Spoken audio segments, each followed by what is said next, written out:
وعلیکم السلام ورحمۃ اللہ۔ بڑی عجیب بات آپ نے کی ہے ان لوگوں کی۔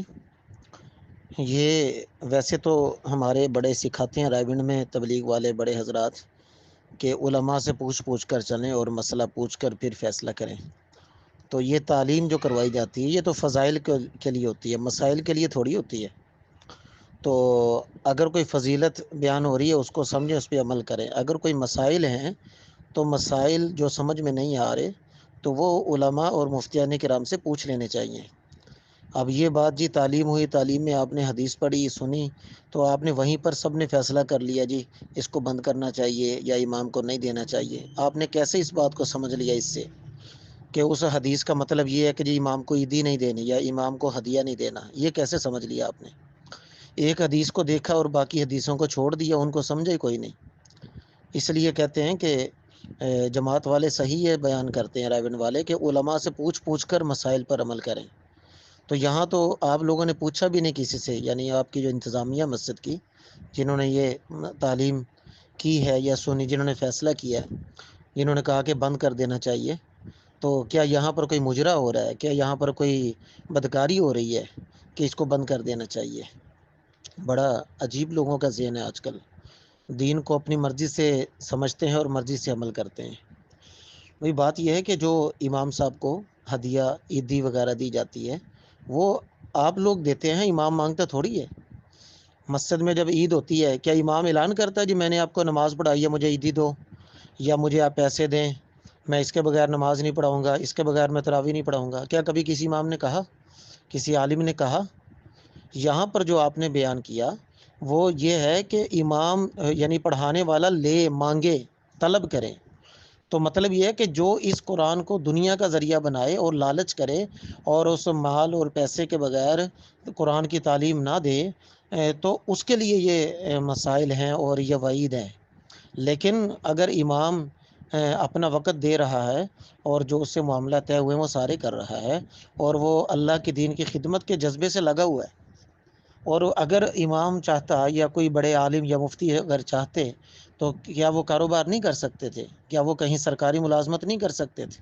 وہ کر سکتے ہیں، سارا کچھ کر سکتے ہیں، لیکن انہوں نے اپنے آپ کو، اپنی زندگی کو، اپنے وقت کو دین کے لیے وقف کیا ہوا ہے، آپ لوگوں کے لیے وقف کیا ہے۔ آپ کے لیے وہ کاروبار نہیں کرتے، آپ کے لیے وہ کہیں اور نہیں جاتے، بلکہ عید والے دن عید پڑھاتے ہیں، جمعہ کو جمعہ پڑھاتے ہیں، عام دنوں میں 5 وقت کی نمازیں پڑھاتے ہیں، صبح و شام بچے پڑھاتے ہیں، اور وہ حفظ کے جو استاد ہیں وہ پورا دن قرآن پڑھانے کے لیے بیٹھے رہتے ہیں۔ وہ کس لیے بیٹھتے ہیں؟ وہ آپ کے لیے، آپ کے بچوں کے لیے بیٹھتے ہیں۔ تو ظاہری بات ہے اب جس کے لیے وہ بیٹھتے ہیں ان کے ذمہ ان کے اخراجات ہیں نا۔ آپ صرف امام کی مثال تو لے رہے ہیں، باقی جتنے دین کے شعبے ہیں، کیا قاضی کا فیصلہ کرنا اور لوگوں کے فیصلے کرنا کیا دین کی خدمت نہیں ہے؟ ڈاکٹر کا لوگوں کی خدمت کرنا یعنی لوگوں کا علاج کرنا کیا لوگوں کی انسانیت کی خدمت نہیں ہے؟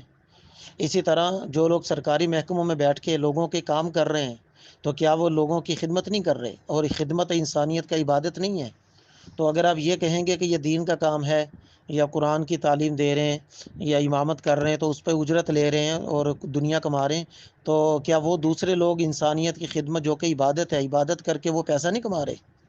تو وہاں پر تو کوئی نہیں کہتا کہ ڈاکٹر کی اجرت بند ہونی چاہیے، قاضی کی تنخواہ بند ہونی چاہیے، جج کی تنخواہ بند ہونی چاہیے، اور جو حکیم دوائیاں دے رہا ہے، حکمت کر رہا ہے، لوگوں کی خدمت کر رہا ہے، اس کی اجرت بند ہونی چاہیے، سارے فی سبیل اللہ کام کرے، وہاں تو کوئی بھی نہیں کہتا۔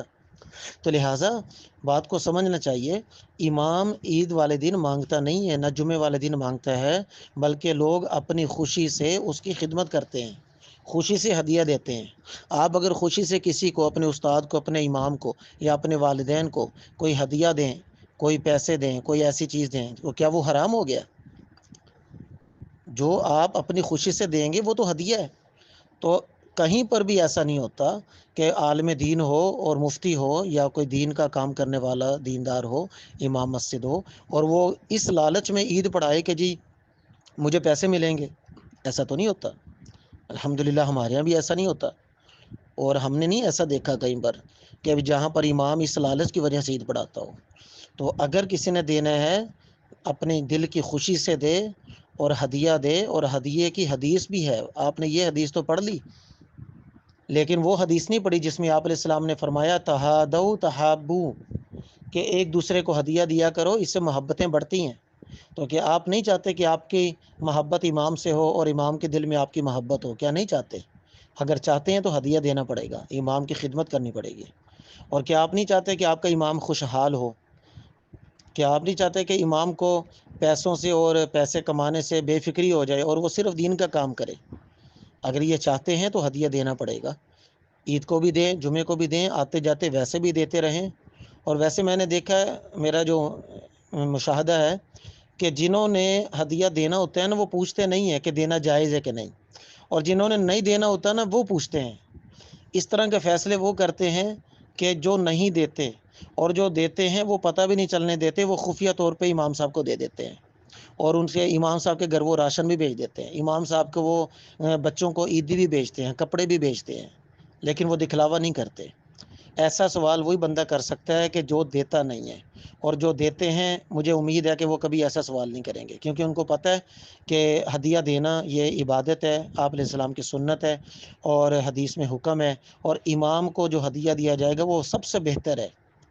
حدیث پاک میں آتا ہے لا یاکل طعامک الا تقی، کہ تیرا کھانا نہ کھائے مگر وہ بندہ جو متقی ہے۔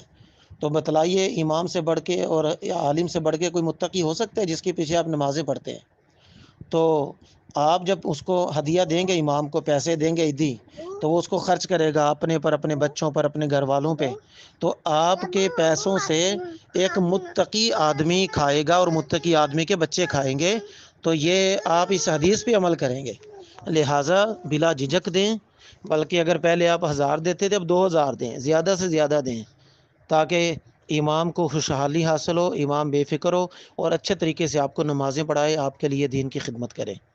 تو یہ لہٰذا ان لوگوں کو سمجھائیں کہ یہ جو انہوں نے بات کی ہے یا فیصلہ کیا، اس پہ توبہ کریں، اور اگر پھر بھی تسلی نہیں ہو رہی تو ملتان کے کسی دارالفتہ میں چلے جائیں، خیر المدارس میں چلے جائیں، دار بنی ہاشم میں چلے جائیں، کتنے بڑے بڑے مدرسے ہیں وہاں، بڑے بڑے مفتیان کرام ہیں، تو ان سے جا کے مسئلہ معلوم کریں۔